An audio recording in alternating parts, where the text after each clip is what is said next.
OK，咁就各位同學，你而家見到呢個就真係我今次啱啱錄俾你哋咁樣樣嘅，OK，咁你會見到咧喺 CMS 嗰度咧，我哋有3條片，OK，咁第一條咧，咁係我哋之前會落講到 place，即係呢個 distribution channel 啦，咁我哋就用咗即係我本身嗰個 PowerPoint 嗰個內容去講嘅。咁第二個咧，你會見到咧，其實嗰個係一個 online 嘅 classroom，入邊會有啲 interactive 嘅 activity 啦。咁我都同樣咧，將嗰個 online 嗰個即係申請俾你哋嗰個一個 online 嘅一個 classroom 咧。咁因為佢全英文嘅，咁所以有機會可能你哋覺得唔清晰，OK？咁所以點解我特登錄多一個廣東話，再 supplement 少少，等你哋可以理解多少少咁樣樣咯，OK？咁記住咧，你哋睇晒兩條片，咁就試下玩一次嗰個嘅一個 virtual classroom for 我哋 4P 入邊嘅呢個 plates，OK？咁就翻去嗰個嘅 CMS 嗰度咧，完成你哋 place 嗰個 online activity 得唔得？咁我會睇翻你哋嗰個完成嗰個時間，咁然之後幫你哋 take 翻嗰個 attendance 嘅，留意翻呢樣嘢啦。OK，好，咁就講講啦，即係如果你已經睇咗或者你準備睇我哋關於 place distribution channel 呢一條片嘅時候咧，其實唔係啲好困難嘅嘢嚟嘅啫，只不過係你記得我哋由第一堂開始其實已經講噶啦，4P。第一當然最緊要係你要知道你而家賣緊啲乜嘢先啦，OK？你賣緊乜嘢 product，或者你賣緊乜嘢 service 喺呢一度，OK？跟住呢個係第一樣嘢啦，係咪？即係 4P 我哋行頭。首先我要決定咗，其實我而家呢一個嘅我要準備買嘅呢樣嘢係乜嘢？點樣嘅一個 product？我想買呢樣嘢，其實佢提供緊啲乜嘢價值？佢 target 邊一啲人？呢啲係我哋第一個 step，我哋要知道嘅東西啦。咁第二樣嘢，我哋啱啱上個星期其實已經講咗啦，我哋講緊係 price，OK？你確定咗你會買呢樣嘢嘅時候，跟住你要定價啦，OK？喺定價嘅時候，我哋講咗其實 most like 即係通常 depends on 你本身個 STP，即係你最後個定位，你個 positioning 係啲乜嘢嘢啦。咁通常你最緊要第一樣嘢你要知道嘅就係喂我個 break even 係幾多，即係話咧我賣幾多就我又唔賺又唔蝕，起碼即係最緊要啦嚇，唔蝕錢呢樣嘢好緊要。咁 base on 唔蝕錢嘅情況之下，我要賣幾多錢？我 let's say 我有100件衫嘅話，咁我成本可能唔知50蚊。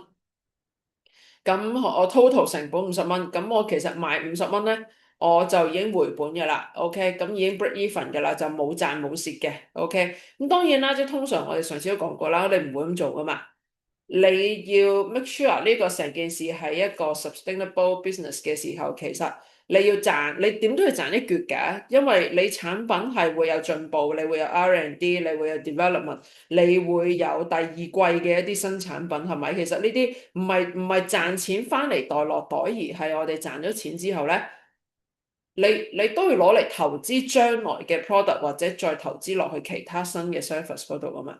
OK，咁呢樣嘢係重要嘅，我哋要知道啦。OK，好啦，咁跟住第三樣我哋講緊咧就係我已經確定咗我個產品係乜嘢啦，我個 service 係乜嘢嘢啦，我又定咗個價啦。好啦，跟住第三樣嘢就係喂，點賣？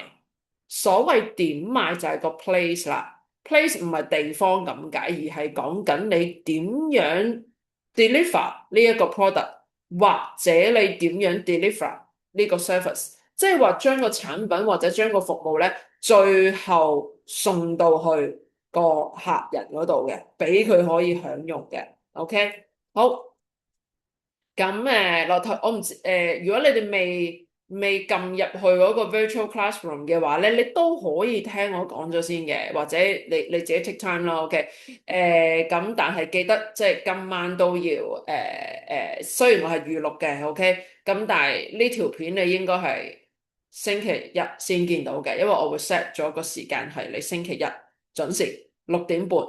好似見到我咁樣樣嘅，OK，因為我喺英國，我又覺得即係如果我開 Zoom 冇問題，但係開下斷咗個大鑊，所以我不如錄定同埋揾翻即係一紮嗰啲video 俾你哋睇一先，咁會好啲。咁啊同埋distribution channel place 其實呢一個 topic 咧就比較簡單啲嘅，即係唔係太複雜嘅啫，OK。但係有啲 case 其實都想同你哋 share 嘅，OK。好啦，無論你睇咗未，我哋都 define 一次乜嘢叫做 place。我哋講過啦，喺 marketing mix 入邊，喺 4P 入邊第三個 P，我哋會好多時會提及到嘅就係 place 啦，distribution 啦。So what is place? Place the process of moving product or production to the final consumer。你個產品由佢生產嗰一刻。你點樣送到去個客手上咧，或者個 service 點樣送到去個客人嗰度咧，俾佢可以有一個享用咧？咁呢個就係 place 做緊嘅嘢啦。簡單啲嚟講，即係好似係感覺好似淨係做物流，但係當然唔止啦。OK，即係我哋你如果已經睇咗前面我哋有一啲一條片同埋一個 virtual class 嘅內容嘅時候，你都會知道唔係淨係送貨咁簡單。如果淨係送貨咁簡單，咁成件事唔使叫 place。其實就咁叫 distribution 就得咯，OK，咁當然唔係咁簡單啦，因為入邊都有機會係牽涉到幾重 layer 嘅東西喺呢一度，OK，簡單啲嚟講就係，喂，呢樣嘢你擺喺邊度賣先，唔係話點樣送貨，而係你擺喺邊一度啲客會睇到、接觸得到，可以望下、摸下，跟住就買，OK，咁呢個非常之重要啦，So，it ensures the right product is at the right location at the right time。我之前好似都有同你特別 mention 過嘅，產品嘅定位好重要。產品嘅定位除咗決定佢個價錢之外，亦都會決定喺邊度賣。所以某啲品牌咧，你淨係港島、九龍先有嘅，新界區係冇嘅。OK，即係如果你我唔知呢度啲同學住邊啦嚇，如果你話，大部分同學即係 from 我 understanding，應該大部分同學咧，以我認知咧就係住大西北會比較多，跟住其次就有啲同學我記得係住荃灣啊、觀塘嗰啲比較多嘅個人口。OK，即係我記得你哋個 profile 係咁樣樣咯。咁你唔會喺沙田揾到間 LV 噶嘛？OK，你唔會喺大埔揾到間 Cartier 噶嘛？OK。咁所以 location 唔係淨係買樓嗰個 location 緊要，其實你嗰件產品擺喺邊度賣都好緊要。OK，H 字頭嗰個手袋，你唔會走去淘寶嘅天貓嗰度開個賬戶喺嗰度賣手袋，冇可能啦。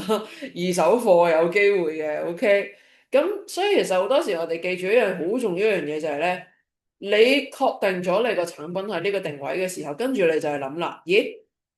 如果要配合個產品嘅話，咁我應該喺邊度賣呢？一啲高級嘅產品唔會擺喺一啲好地踎嘅地方嘅，一啲好普通嘅產品唔會擺喺啲好隔涉嘅地方嘅，因為你賺嗰個薄利多銷，你要容易接觸到好多人，同埋會 encounter 到一個 repeated purchase 啊嘛。OK，咁所以其實我哋講到 place，我哋講到 distribution channel 嘅時候咧，我哋包含我哋用咩渠道去買啦，去到買賣啦，OK，咁因為我哋而家唔係一個直接嘅 streaming，所以我打唔到字啊嚇，咁所以我好多嘢我就用講啦，OK，所謂 channel 咧，其實我哋有一個 terms 咧叫做 omni channel，OK，咁咦唔係喎，其實我可能我係咪都可以喺個 chat room 都得，係啦，因為我其實錄影啊嘛。咁所以其實你睇到㗎嘛？OK，嗱，唔知你哋有冇聽過呢樣嘢？Omni channel，OK，我哋好少聽 Omni channel 呢樣嘢係嘛？你即係呢幾年成日都話 Omni channel，點解啊？因為多咗 digital shopping 啊嘛，即係多咗好多 digital platform 啊嘛。咁所以我哋有 online 再加，通常而家好多時買嘢咧都係可以 online 買，又可以 offline 買，it depends on 你自己中意咯。OK，so channel 唔係淨係 physical channel，其實亦都係講緊 omni channel，我哋後面會有講嘅。包含係 online 嘅東西同埋 offline 嘅東西。online 網上咯，OK，Apps 咯，OK，因為而家唔係淨係講，我唔知你哋有幾耐上網買嘅，其實我諗都係要敷翻個 website 嘅，但係好多時你條 link 就會喺個 IG 嗰度揾到，或者有啲大家應該有買過 iHerb 啊，買過 Amazon 係嘛？OK，或者係人都買過嘅淘寶。咁呢啲就好少 through 呢一個嘅網啦，應該就走咗去個 Apps 嗰度嘅。咁而家我記得有個 terms 係叫做 Web 2.0啊，定3.0啊，something like that，OK，即係慢慢走向就係其實我哋唔需要一個 website，其實有個 Apps 喺度已經足夠啦，OK，即係不過暫時我哋見到有好多 ordering 都係有一個 official 嘅 website 去做呢樣嘢啦。咁某啲夠大嘅電商 retailer 網上嘅零售商或者佢自己夠大嘅時候，咁佢有一個自己嘅可以落埋單嘅一個 apps 咯，即係你 HKTV Mall 咪係咯，OK，即係全電話基本上係嘛，OK，好啦，咁所以其實咧入邊我哋有好多 component 嘅，我哋唔係淨係話用乜嘢渠道去到賣嘢咁簡單，OK，亦都包含 logistic 啦，呢個當然物流當然係重要啦，因為有好多部分都係呢邊同你落單個物流要配合送到去你屋企㗎嘛，OK。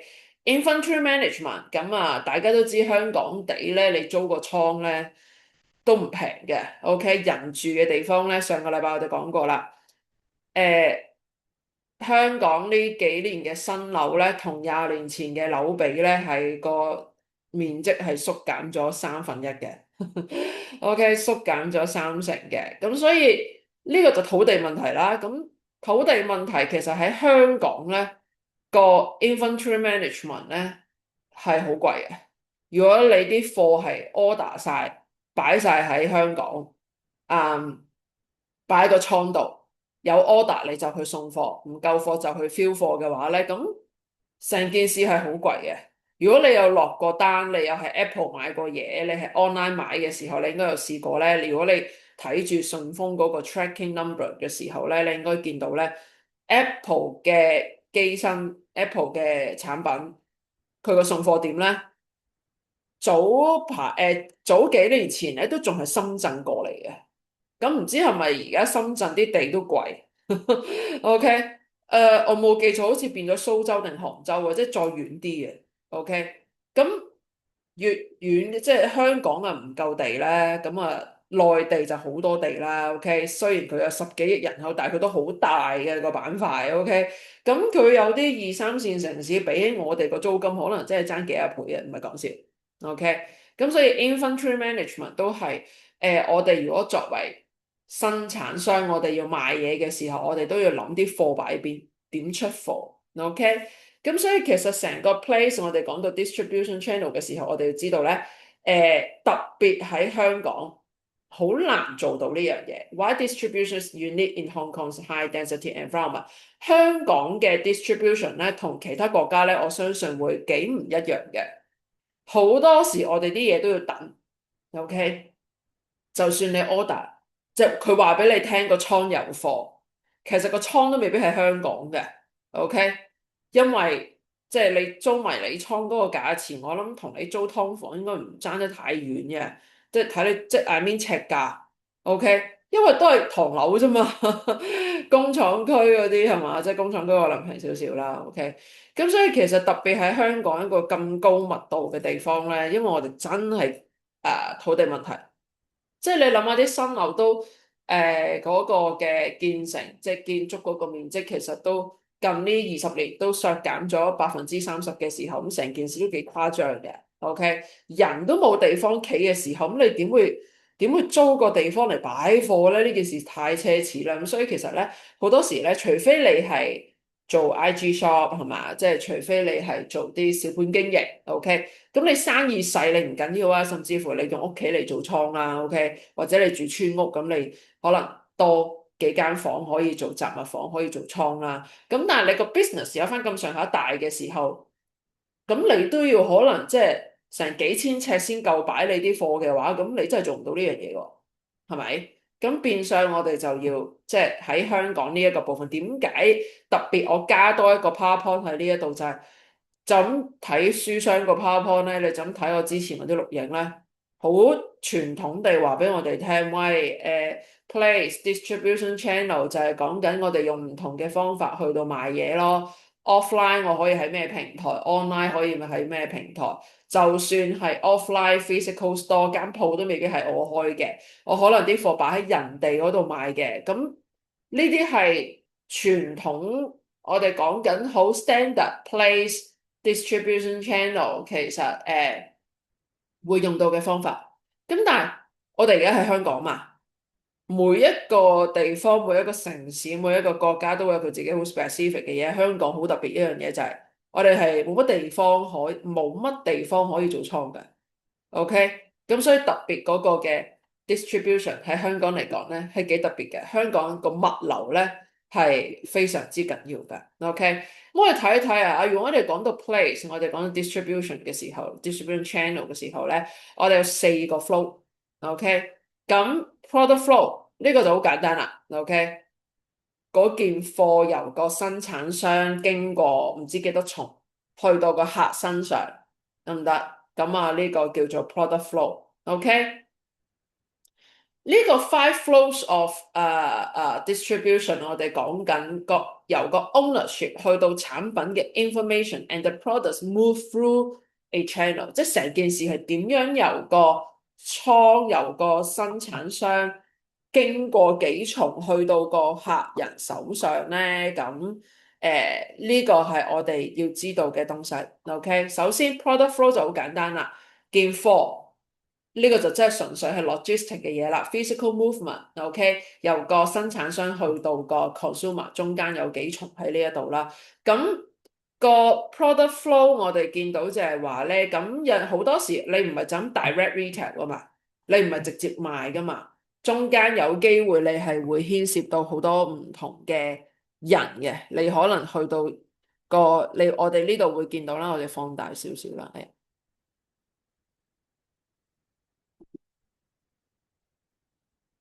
OK，如果我哋睇 product flow 嘅時候，如果淨係 product flow 簡單咯，咁我由生產商係咪去到個即係平時即係簡單啲嚟講個 product flow，即係你淘寶買嘢，OK，佢接咗單之後，佢成個流程咪就係個 product flow 咯。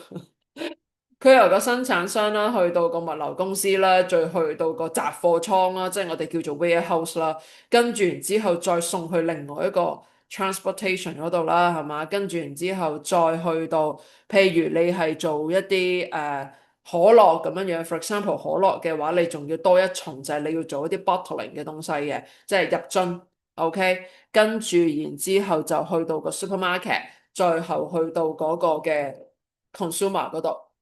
即係我諗你哋知㗎係嘛？可口可樂出廠嘅時候，嗰啲唔係一罐罐嘅汽水嚟㗎，個罐喺另外一個 bottling 嘅公司嗰度幫手做㗎。OK，可樂個廠咧係一大罐嗰啲，即係人咁高嗰啲，一罐成缸嗰啲可樂。OK，咁再去到個另外一個嘅入樽嗰間公司幫佢再去。即係成個生產過程我唔知咧，個秘密嚟噶嘛，OK？可口可樂嗰個 formula 係天價嚟噶嘛，得唔得？雖然賣你幾蚊一罐汽水啫，咁即係成個流程呢個就好簡單咯，即係呢個就係成個由生產去到個 consumer，OK？呢個就單純係一個 physical movement。咁但係我哋係咪啲商品係咪有陣時就係咁簡單咧？唔係，OK？有陣時咧，我哋會有一個我哋叫做 negotiation and ownership flow，就係呢度呢兩個。OK，個生產商，我哋去到 negotiation and ownership flow 嘅時候，就係講緊 the legal transfer of title and terms between the party。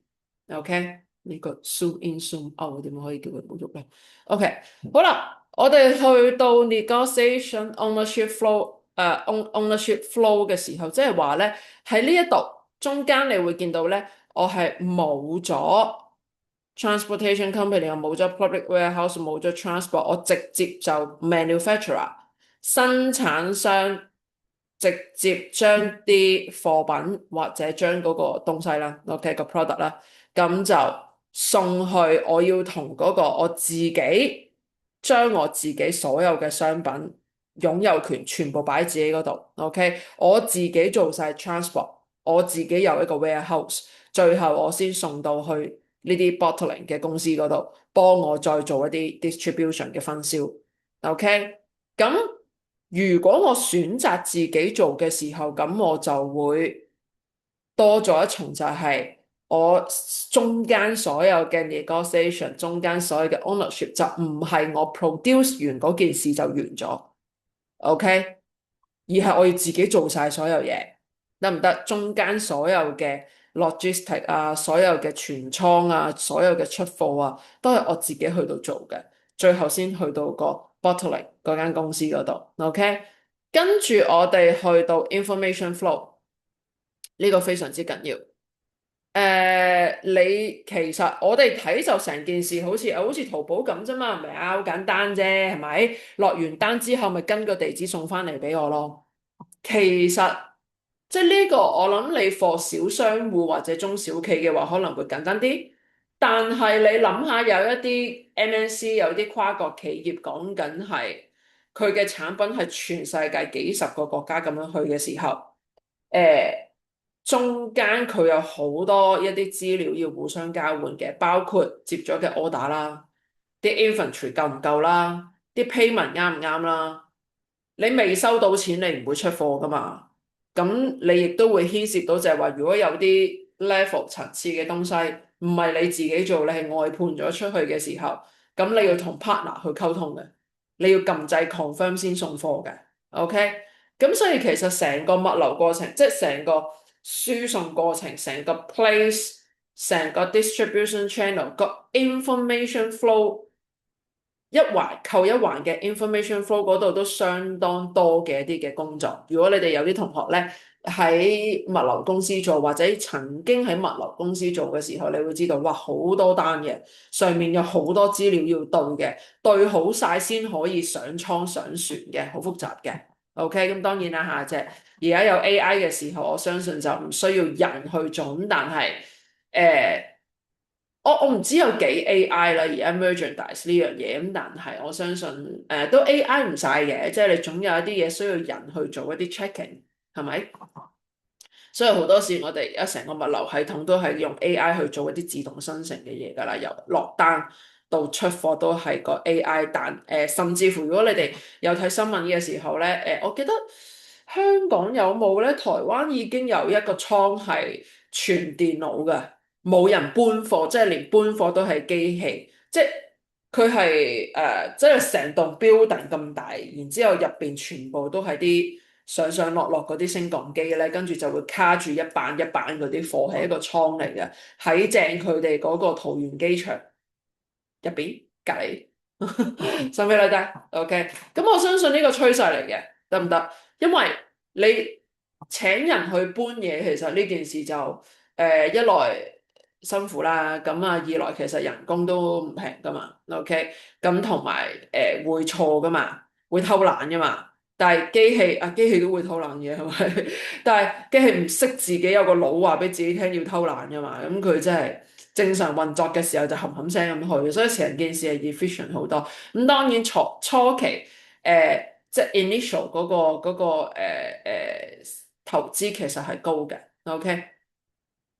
咁 information flow 係講緊中間嗰啲嘅資料嘅一啲交換啦，OK，再去到 promotion flow，特別係你係經分銷商去買嘅，你唔係自己買嘅，或者你去到廣東道嘅時候，你見到噶啦，我冇記錯嘅話，應該香港所有嘅奢侈品牌嘅鋪頭咧，都係揾 agent 去經營嘅。即係個 LV 唔係自己 LV，唔係 LV 就去租間鋪，LV 就去 train 啲 staff 去做嘅。即係當然 LV 會有 involvement 啦，但係佢喺香港係有一個 management 嘅公司去幫佢做嘅。OK，即係留意翻呢樣嘢嚇。咁好多時其實你做生產嗰個都未必自己會做埋 promotion 㗎啦。OK，即係呢個 promotion 唔係就係廣告啊嚇。OK，即係你有個客入嚟，你都要有個 staff 去招呼佢嘅。咁有陣時其實個 staff 都唔係自己嘅。OK，咁你會見到 place distribution channel 唔係送貨咁簡單。而係你個貨點樣由個生產可以經過唔知幾多重經過幾多個 partner，negotiate 咗幾多注，交流咗幾多個資訊。喺賣嘅過程當中，有啲銷售嘅人攞住啲乜嘢 information，去到同前線嘅客人，去到客戶，去到溝通，最後佢決定買你呢一個產品。咁所以其實成件事係好多個 layers 喺呢一度，所以我哋叫做 distribution channel。喺呢個 distribution channel 入邊，我哋必然會 go through 就係會有 product flow、negotiation、ownership flow、information flow and also promotion flow。OK，咁當然啦嚇，如果你係即係譬如你係買一啲 service 嘅嘢嘅話，按摩可以買上門嘅，但係比較難咯。通常你都係自己直接行入去嗰間鋪頭嗰度做啦。OK。即係我諗需要多幾個 layers 嘅 distribution 咧，會係一啲 physical 嘅產品嘅類型嘅東西會比較多。OK，如果你係服務性嘅，譬如話你去剪頭髮，你自己行去個鋪頭噶嘛？OK，即係個髮型師唔會走去你屋企同你剪噶嘛，即係除非你即係嗰啲星級髮型師，你包佢鐘嗰啲會啦。咁但係好多服務嘅東西其實都係要我哋自己直接行去噶嘛。你去睇醫生都係一個服務嚟㗎，咁你都係直接行去嘅，係咪？即係如果你去到個位，你要揾個醫生去你屋企睇你嘅話，咁都好嚴重啦。又話即係你病入膏肓嘅時候，你先請個醫生翻嚟屋企嘅啫。OK，touch wood 得唔得？咁所以其實咧好多時我哋講到即係呢度 five flows 咧，主要係一啲 physical product 會比較多，因為好多時我哋都真係唔會直接行去間鋪頭。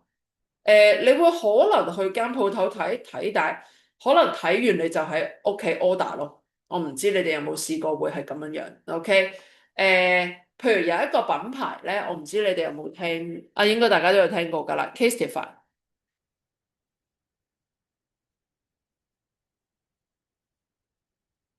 OK，Casetify 咧初初佢係得 online 嘅咋，即係喺個 Apps 嗰度買。我記得 website 都有嘅。OK，越嚟越紅嘅時候，佢就開始開鋪。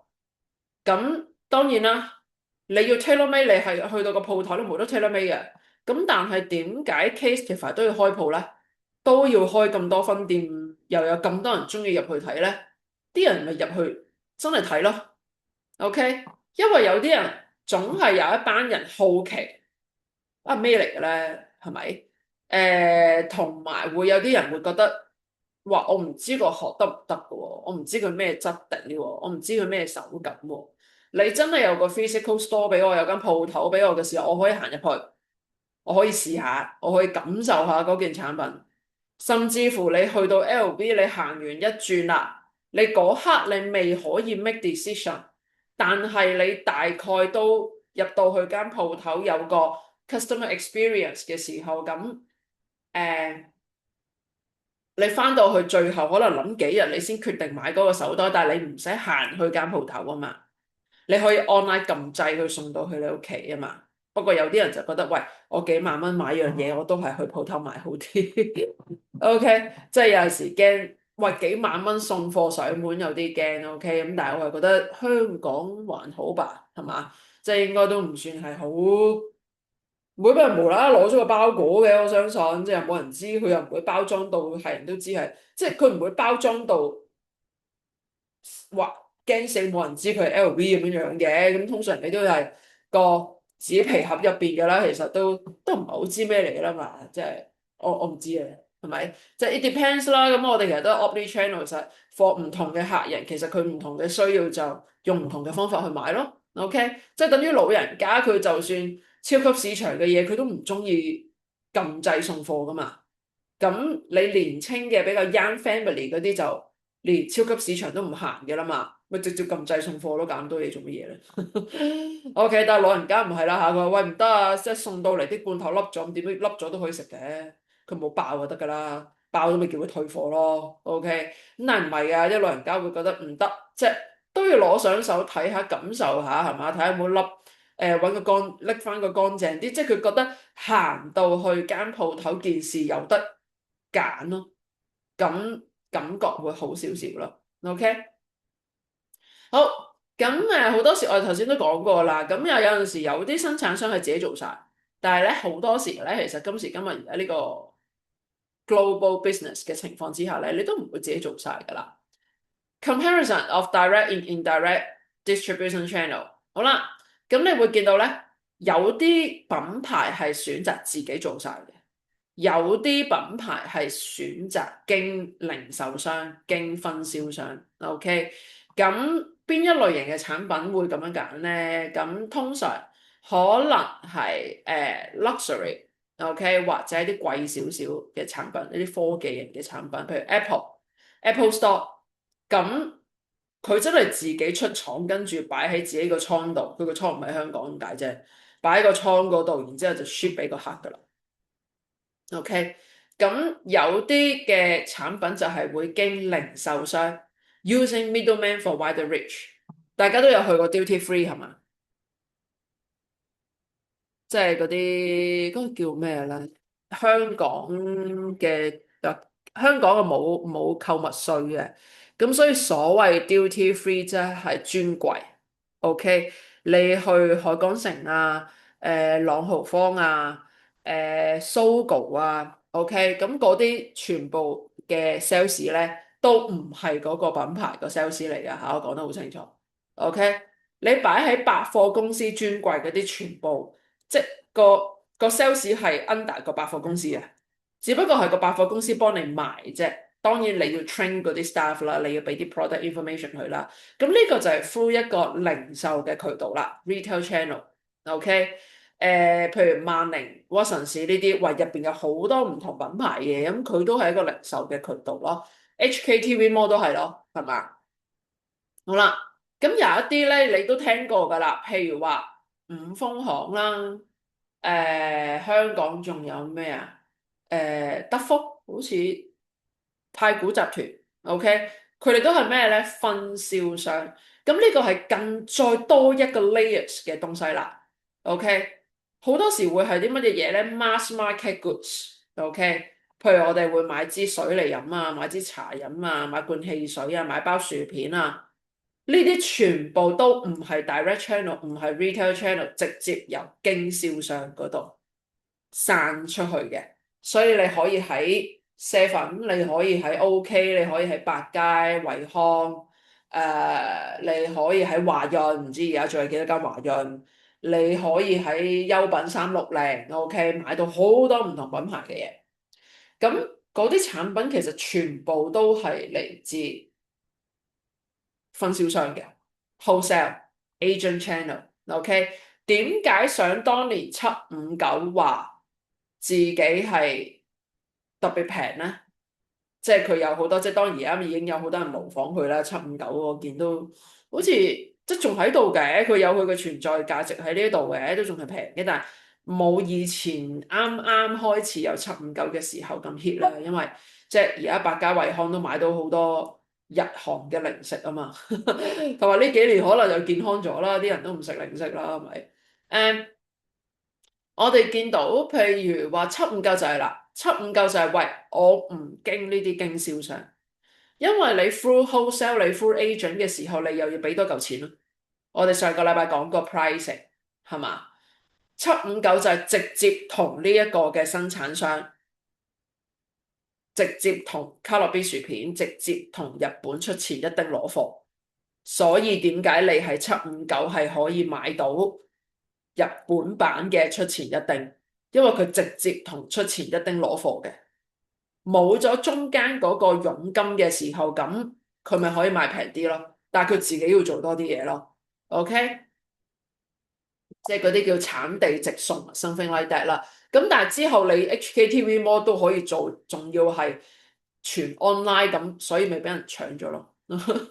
OK，so 睇多幾個 case 下，呢啲喺我哋本身個 PowerPoint 入邊，我哋都冇特別一啲貼近少少我哋香港嘅一啲 case 啦。咁啊，大家都好熟悉㗎啦，Apple 所有嘅 Apple Store 全部都係自己經營嘅，呢個係佢嘅策略。OK，所以你會見到我好即係 at least 我自己去咗咁多次 Apple Store 咧，個購物經驗個 experience 都係幾好嘅。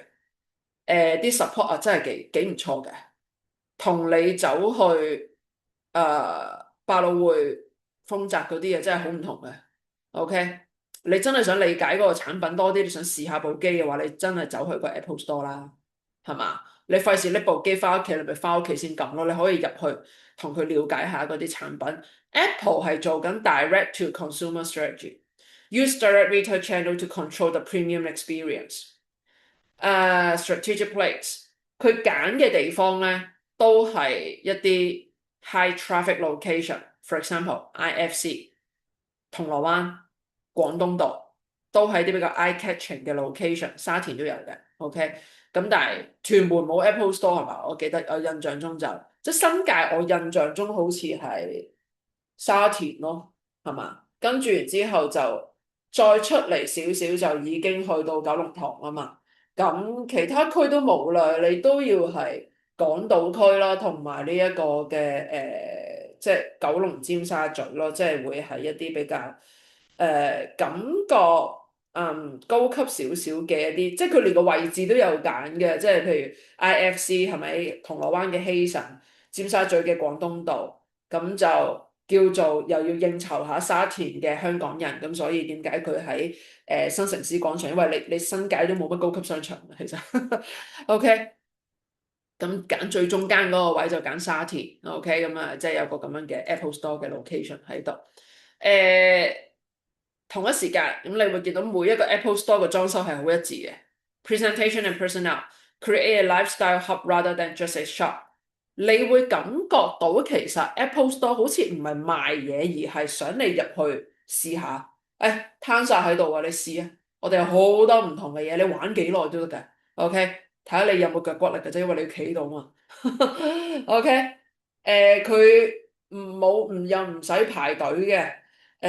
又即係當然你等新機嘅時候要排隊啦。咁 all the time 就你行入去，其實佢唔知點解突然之間就有個得閒嘅 sales 跳咗出嚟，就問小姐有咩可以幫到你？OK，咁我唔知佢點樣 arrange 啊，但係成件事都真係幾做到，真係可以做到幾無縫接軌，係真係幾好嘅個感覺。OK，同一時間 synergy with online seamless pick up and service。OK。你可以揀，如果你唔想等送貨，你想喺鋪頭攞現貨，你可以揀 pick up，又可以揀送貨。咁 Apple 就係 direct channel 資源，亦都係用緊 omni channel，因為佢 offline、online 都有，亦都可以。你話喂，我費事去到，因為你唔係度度有 Apple Store 啦，我亦都可以去博維，可以去豐澤。去啲電信公司嗰度買都得，OK，甚至乎仲平少少添，OK。但係我諗大部分買 Apple 嘅人應該都中意去 Apple 買翻係嘛？唔知啊，感覺好似良好啲咁樣樣啦，OK。咁個 PowerPoint AI Gen 嚇，所以有陣時有啲圖唔知點解冇咗，我哋唔好理佢啦。最緊要係個內容，OK。Coca-Cola，OK，咁呢個嘅 Swire 嘅一個 Motors，OK，即係好重要嘅一個嘅業務，OK。好明顯 Coca-Cola 咁就係 Swire Coca-Cola as the primary bottler and distributor in Hong Kong。Swire 係做個 wholesale 嘅，佢係幫可口可樂公司做 wholesale，做呢一個嘅分銷商。Available in every 7-Eleven Circle K vending machine，OK，packing shop，所有地方你都揾得到 Coca-Cola 噶啦。你好難，我諗你都揾唔到邊啲地方係冇可樂買嘅，我相信。OK，咁所以呢類型嘅 mass market 嘅 product 咧，呢啲 MNC 通常就一定係揀 wholesale，因為太龐大啦，你必須要靠一個分銷商先有一個咁蜘蛛網形式嘅一個渠道，可以同你散到周圍都係啊嘛。OK，咁太古集團大部分嘅業績收入都係嚟自幫可口可樂公司做分銷。OK，香港你飲到嘅可口可樂，除非你759買啲日本版、泰國版，OK，otherwise 全部都喺香港入罐，OK，因為呢一個嘅 Swire 太古集團係呢一個嘅分銷商，係個 wholesale，OK。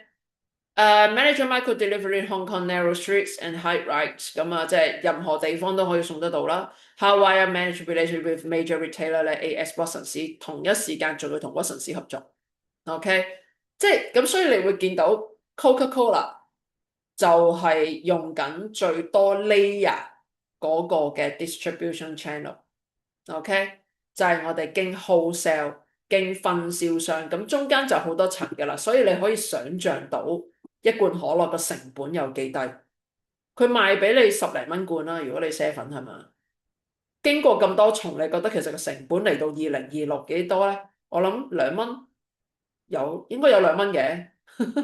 OK，即係幾廿年前我諗真係唔使1蚊嘅，但係而家我諗都要2蚊嘅，因為啲汽水都貴咗好多啦，係嘛？OK，得唔得？Coca-Cola 咁啊，好即係兩個Apple Store 同埋可口可樂就係兩個好極端嘅例子啦。咁但係你都好 understood 啦，傻咗咩？可口可樂公司真係唔需要自己走去賣可樂噶嘛，冇咁戇居啊嘛。大佬全世界都可口可樂喎，佢靠佢自己點賣啊？一定係集合所有 partner 嘅力量，接觸晒所有可以接觸到嘅層面，everywhere。今時今日你去到非洲都有得飲可樂嘅，我想講，所以真係一個非常之成功嘅一個品牌喺呢一度。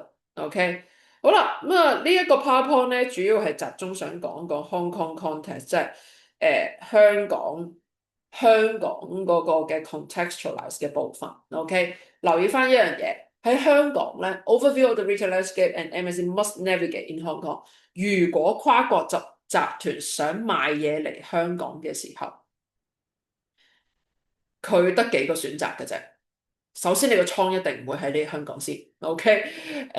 你要揀地方啦。香港嚟嚟去去都有嗰一啲 mall 同埋 shopping centre，邊一啲係 dominant place for Hong Kong consumer，for 佢產品嘅定位，適合佢產品嘅定位，呢個佢要諗啦。Dominance of groups like Dairy Farm and A.S. Watsons，我哋好多連鎖嘅品牌，牛奶公司 Watsons，咁所以基本上你入得嚟香港，一係你就走小眾嘅，你去 HKTV Mall 或者759。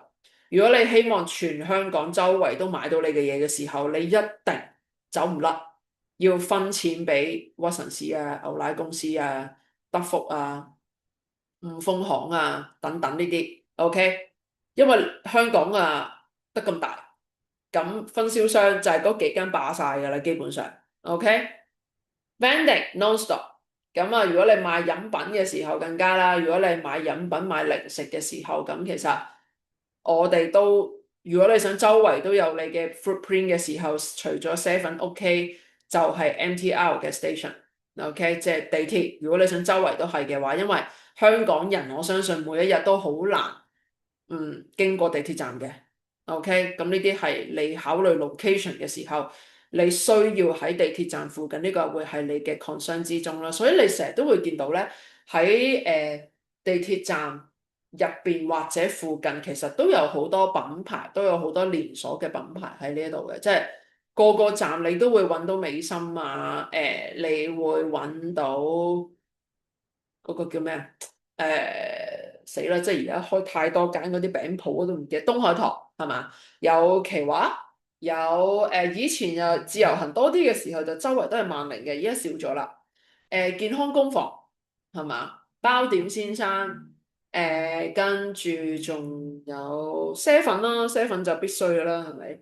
咁呢啲都係我哋去諗我哋嗰啲 retail 嘅 location 放喺邊嘅時候，我哋會考慮嘅東西喺呢一度咯。OK，好得意啊！唔知你哋有冇發覺有啲商場咧？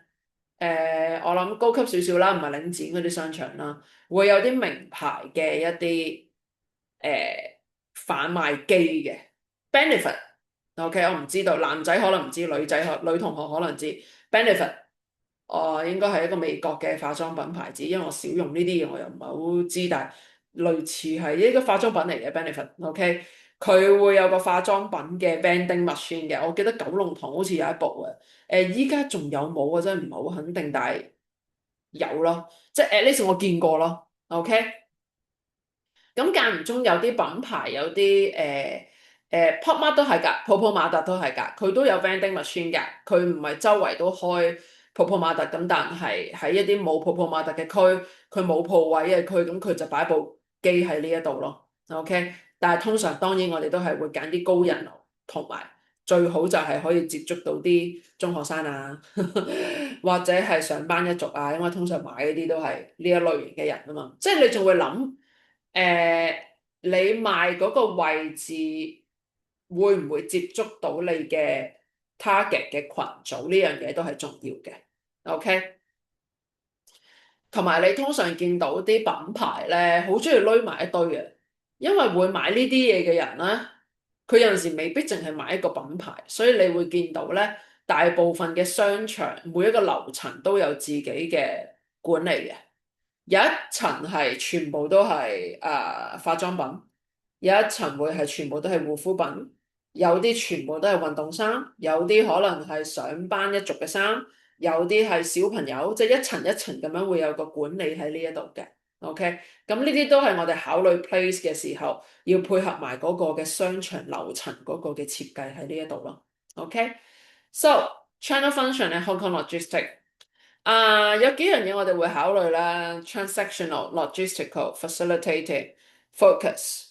So risk assumption in Hong Kong volatile retail market。咁你選擇點樣喺香港賣嘢？你喺人哋嗰度寄賣，定係你開間鋪頭？你就要諗，其實香港嘅零售市場咧係變動得好快，或者咁講，同日本好唔同。如果你去開，即係大家都有去日本旅行啦。你10年前經過嗰個位，依家都仲係嗰間拉麵鋪嘅日本，啲嘢係唔變嘅。咁呢個係佢個文化。但係香港加埋，如果你即係 weekend 有翻深圳嘅時候，我諗你明我講咩？個鋪位咧，即係啲鋪位，香港同埋深圳都係好似嘅，其實。特別係飲食業嗰啲鋪位咧，幾個月嚟換一間嘅啦，又做唔到噶啦。OK，賣嘢嘅都係㗎嚇，有機會。即係其實我哋見到而家都係經濟有啲唔係好明朗，係嘛？OK，咁所以好多時我哋如果你去諗點樣賣嗰樣嘢嘅時候，你自己開間鋪係一個高風險嘅一個決定嚟嘅。因為如果你除非你好有 bargaining power，你好似蘋果咁，你贏晒啦，你好似 Dyson 咁冇問題啦，係嘛？OK，咁但係好多時我哋都唔會咁做，因為零售市場動盪，所以有啲或者咁大部分嘅品牌都會選擇揾一啲零售商幫佢去賣，咁佢咪唔使交租咯，佢交個上架費啊嘛，係嘛？咁 flexible 少少咯。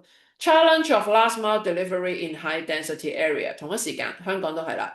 香港高密度，OK，咁所以其實嗰啲物流咧有陣時即係嗰個 timing 啊，個 time frame 嗰啲啊，都會有一定嘅 challenge 喺呢度嘅，因為香港都幾容易塞車嘅。OK，不過就係因為佢高密度，所以其實啲距離又唔算話真係好遠。OK，OK 嘅，其實都即係香港。如果你話送貨嚟講，如果你外國送貨，你係大鑊啦。OK，咁你個成本會更高，因為你距離遠咗啊嘛，即係佢站同我哋都冇得比啦。OK，How MNC provide financing service to Hong Kong retailer？同一時間都係啦。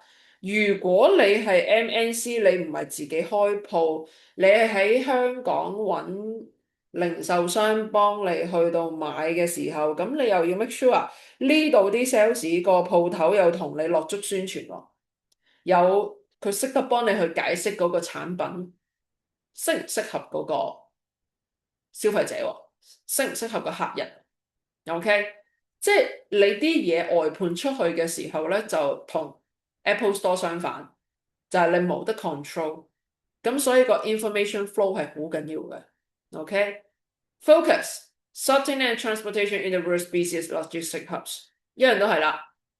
香港，香港你要入，即係你如果你係海外嘅零售商，唔係海外嘅生產商，你要入嚟香港市場嘅時候，其實同一時間都係你啲船期要好準，因為香港貨櫃碼頭個位置咧，其實唔多嘅。你入嚟，你啲貨入嚟你要排期啊，所以點解你要攞船期啊？你要攞船位啊？OK，咁呢啲都係即係呢一紮呢四樣嘢都係講緊，如果有啲 MNC 佢想入嚟香港市場嘅話，佢要解決呢四樣嘢：transaction、logistic、facilitation and focus。OK，好。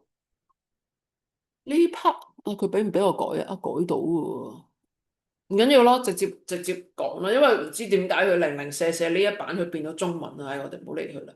好，咁所以咧，我哋見到所謂嘅我哋講到 distribution channel 嘅時候，佢唔係淨係講 supply chain 咁簡單，亦都包含呢一科係 marketing 啊嘛。個 place 個 distribution channel 唔係淨係講 physical movement 嘅東西，唔係淨係講個 supply chain 供應鏈，OK？嗰啲就係講緊採購啊、生產啊、物流嗰啲嘢啦。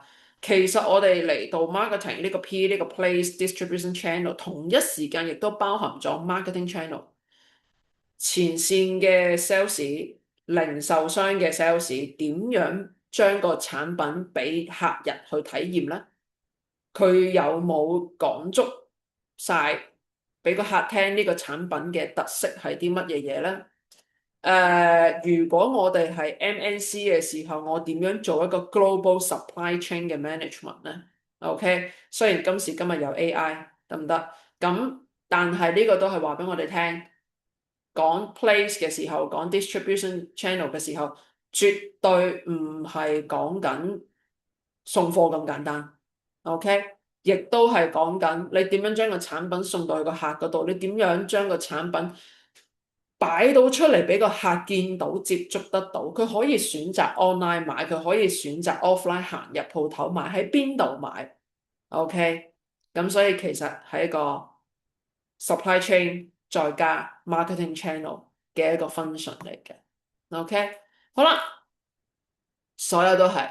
如果啲 MNC 入到嚟香港，入香港呢個市場，你可能都會話啦，咩事啊？你做乜成日都喺度講香港市場嘅？你唔好唔記得香港係全球數一數二有錢嘅國家嚟嘅。雖然你覺得自己好似咩事啊？我銀包好似唔係剩好多，但係其實香港人平均資產唔低㗎嚇。OK，你唔使羨慕外國啊嚇，鬼佬係冇錢剩㗎，其實購買力香港人嘅購買力係好強㗎。即係你諗下你自己每一次去日本、韓國消費，你買幾多嘢你明㗎啦，OK？即係成張採購清單，OK？香港人排第一，跟住台灣人㗎啦，OK？好，咁我哋睇一睇啦嚇，咁啊都係啦。如果所有都係，其實所有 MNC 我哋去到一個新嘅 market 嘅時候，其實我哋都要知道，啊、我哋 set up 個 channel 嘅時候，我想慳錢。定係我想霸佔一定嘅 market share？我客人需要啲乜嘢嘢？OK，如果我要賣俾香港人，香港人 expect 喺邊度買到呢樣嘢？Third party success 同樣時間都係啦，唔一定自己做晒，我哋可以同當地嘅零售商合作 retailer，right？Service output 最緊要成件事。你個產品唔可以太撩撚嘅，買個位置、買嘅方法係嘛？你要做到 convenience、timing、assortment，OK？所以一個疫情之後，而家除咗 H 字頭啊，唔係喎，H 字頭嗰間都可以喎，不過啲貨有少少，即係啲 stock 有少少唔同啫。H 字頭嗰間係可以 online 買嘢㗎吓，我想講佢係有 online shopping 嗰個位嘅，OK？即係我相信以前啲 luxury 嘅品牌會覺得上網買嘢係 cheap 嘢先可以上網買噶嘛，但係一個疫情之後唔同晒，係嘛？因為疫情嘅時候佢 build up 咗成個 system，佢佢唔將啲嘢擺上 online 買，咁佢等乞食噶嘛，因為啲人唔敢出嚟啊嘛，或者唔出得嚟啊嘛，咁一個疫情之後就無論係 mass market product 或者係 luxury 嘅品牌都可以。online 買，除咗勞力士，OK，上咧我得唔得啦？我冇乜我冇特登走去睇過，但係我印象中，總之 LV、Prada、Dior 都係可以 online 買嘅啲嘢。OK，咁大部分護膚品牌都係可以 online shopping 嘅，即係 from 我嗰個 understanding。OK。好啦，咁就嗱，唔好偷懶，淨係睇一條唔睇其他嗰啲啊嚇，其他嗰啲都幫我睇一睇，OK？咁就睇完，幫我做埋嗰、個place，我哋有一個好簡單嘅一個 online 嘅 activity，試下入去個 virtual classroom 嗰度睇玩下，入邊都有一兩條multiple choice 嗰啲text 嗰啲位嘅，等你哋睇下你哋睇完。明唔明呢一個 topic？OK，咁但係你大概理解我呢度同你哋 summarize 嘅嘢就足夠㗎啦。OK，咁所以其實我哋見到就係話 place，OK，最緊要就係所謂我哋講到 place 嘅時候，就係為我點樣接觸到嗰樣嘢，成件事係咪可以好有效地將嗰件貨品送到去個客人手上啦？In Hong Kong context，如果要入嚟香港市場嘅時候，你要記得呢一個地方係高密度，亦都係高成本，因為土地問題。MNC 如果想成功嘅時候，你可以選擇好似 Apple 咁樣做 direct retail，亦都可以選擇 Coca-Cola indirect 嘅 model。OK，咁未來我哋見到嘅趨勢就係必然係 online 加 offline，所以泡泡瑪特唔係淨係喺淘寶嗰度買，唔係淨係喺 online 買，亦都有泡泡瑪特嘅專門店，因為商品擺出嚟先有一定嘅吸引度，有一個 customer experience 喺呢一度。你買完個盲盒可以即刻拆嗰個感覺咧，同你 order 嚟到先拆咧，我相信會有少少唔一樣嘅。所以呢度解釋咗喺將來我哋成個 place 成個 distribution channel 行嘅都係一個 omni channel 嘅一個 setup。OK，好。咁就做埋嗰個 exercise，OK，咁其實嗰個 exercise 好簡單嘅，咁都係要你哋等我諗下先啦，係啦，咁就用翻你哋上一個星期，即係你哋做開嗰個 product，因為大家都已經揀咗一個 product 噶啦嘛，OK，咁就如果你話 Miss 啊，我揀 Netflix 喎，大佬，我點寫個 place 啊？我揀 Disney，我唔知你哋記得有冇咧？好似如果你哋係揀咗 Netflix 或者係 Disney Plus 嘅話咧，你都可以照做嘅，因為佢係 service 嘅一種。至於佢點樣做嗰個 distribution channel，佢點樣配合自己本身 product 嗰個 strategy 咧，咁就你 try to work out with 我 CMS 嗰度俾你嘅 steps 啦。OK，咁就係啦，記得睇晒啲嘢啦嚇。OK，唔好淨係睇一條唔睇一條，得唔得？咁如果我嗰條片係之前講，即係用書商嗰個PowerPoint 講 distribution channel 嘅，去到後面嗰啲唔關事嘅，OK，因為嗰個係另外一班嗰啲project 嗰啲嘢，你去到即係總之我完咗個 PowerPoint 嗰個位，你哋自己就 stop 咗佢啦，唔需要睇落去嘅，OK，咁就好，咁啊13號。我哋課室見，記得我哋13號嗰堂會翻嚟 face to face 嘅，OK，好，咁就嚟到呢一度啦，咁各位同學就再見啦。